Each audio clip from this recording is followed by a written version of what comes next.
Flash ou breaking news, c'est tombé, Vital Kamerhe aurait déposé sa démission.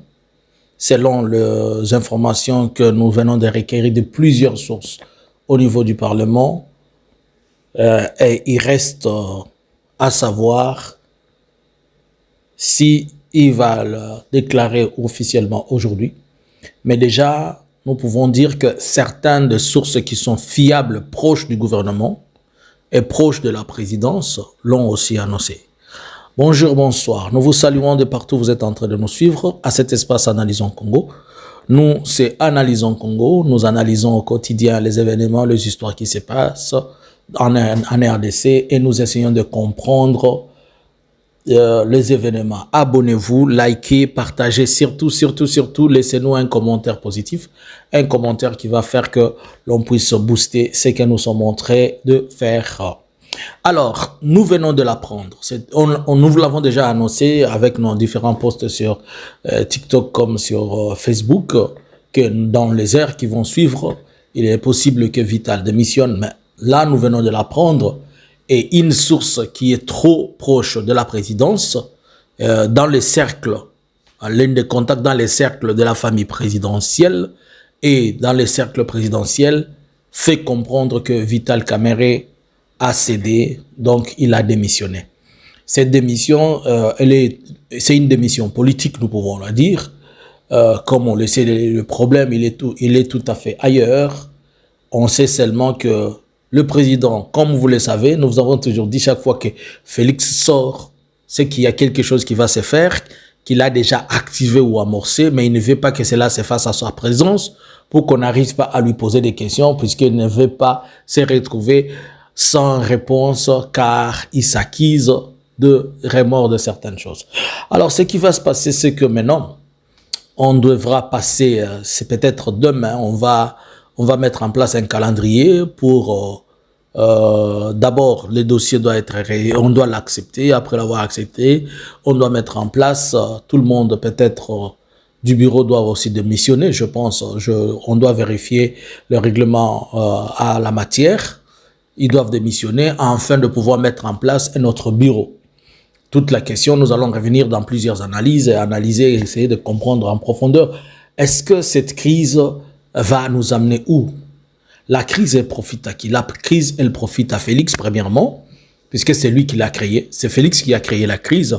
Il la profite puisqu'il veut, n'oubliez pas qu'il y a hier et avant-hier, la grande majorité de membres de l'Union Sacrée sont partis faire allégeance à l'Union Sacrée en signant la charte soit de confiance ou bien ou d'appartenance. C'est-à-dire, ils ont dit, je jure fidélité à Félix, je ne vais pas abandonner. C'est ça le document. En fait, nous sommes en face d'en train de vivre un père. Mais alors, ça le profite puisque, j'ai dit plusieurs fois, et je vous la démontre encore, que Félix a laissé la corruption, il a fait sciemment de laisser tout le monde dans le domaine de il a introduit la corruption, il a pas seulement introduit, il a fait marcher la corruption à la vitesse supérieure et il a laissé la corruption pour qu'il puisse l'utiliser comme une arme politique vis-à-vis de tous ceux-là qui sont avec lui.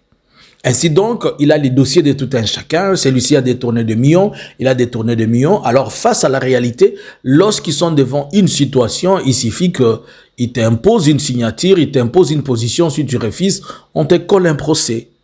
Et c'est comme ça que vous voyez la corruption continue, les gens ne peuvent pas puisque il y a des histoires comme celle-ci, quand elles arrivent, il lui en profite. Il en profite comment?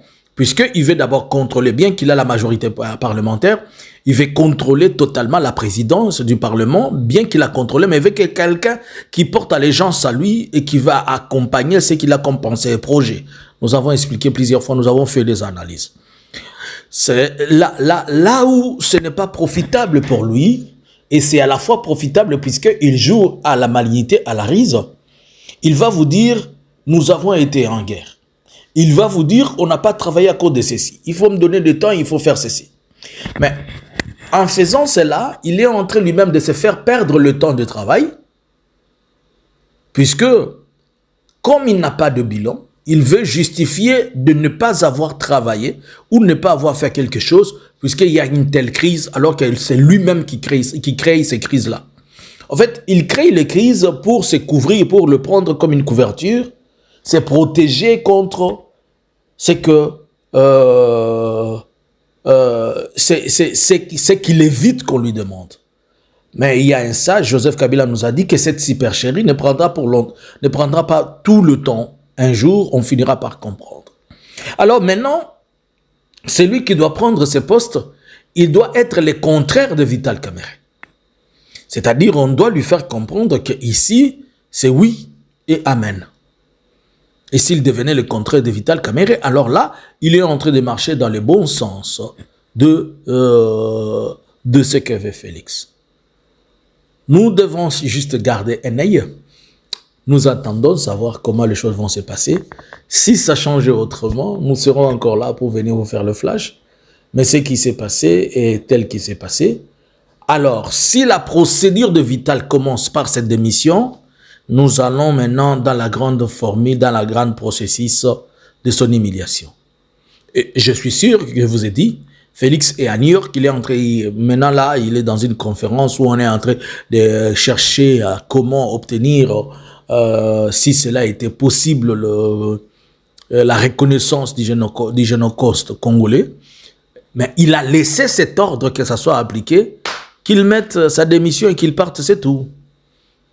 Là, VK, Kala Nyumbani, si on va... Il y a déjà un autre dossier sur VK, il y a 2 dossiers financiers sur VK, un dossier de 600 millions de dollars et un autre dossier de 9 millions. Alors les 600 millions, on ne sait pas si c'est encore un autre 100 jours bis ou comment. Ceci pousse à comprendre que VK démissionne, on lève ses immunités puisqu'il va y avoir on va l'accuser et pour le juger, on doit lever ses immunités comme député et lorsqu'on lève ses immunités comme député, il va être jugé et en étant jugé, on va l'accompagner, on va l'amener en prison. Je vous l'avais expliqué qu'il sera soit prisonnier libre ou comment. Et c'est comme ça que je suis en train de voir ce qui est en train de se passer là. Je suis en train de voir ce qui est en train de se passer dans ce sens. Nous ne pouvons que nous attendre et vivre le résultat. Puisque maintenant, s'ils démissionnent, c'est-à-dire on va les remplacer, on ne peut pas les laisser s'asseoir dans le Parlement, puisque dans le Parlement, Vital est capable, pas seulement dans le Parlement, ici il est libre, il est capable d'activer ces machines, et quand il active ces machines, il va être une forte opposition, par exemple. Bien qu'il a déjà aussi porté allégeance, il a signé ces documents, que tout le monde est en train de signer par hypocrisie, mais il est toujours susceptible de faire quelque chose qui va faire un boom. Alors voilà pourquoi on ne peut que dire ce qui vient d'arriver. Bon, on n'a rien dit et vous n'avez rien entendu, mais seulement la grande nouvelle, c'est que VK a déposé sa lettre de démission. Ça serait peut-être celui qui a toujours démissionné à ses postes. Ok, l'histoire ne fait que se répéter. Félix, il faudrait... VK a fini de déposer la démission. Dès que tu rentres de New York, Félix vient aussi déposer ta démission. Que pensez-vous? Il faudrait que Félix aussi dépose sa démission, non? Bonjour, bonsoir. Nous, c'est Analysons Congo. Laissez un commentaire, partagez, nous restons connectés. Et nous allons venir. Est-ce que cette crise va-t-elle avoir des chocs dans la partie Est? Est-ce que les Ouazalendo vont laisser le front? Qu'est-ce qui va se passer? La suite à nous tous. Bonjour, bonsoir. Analysons Congo subscribers.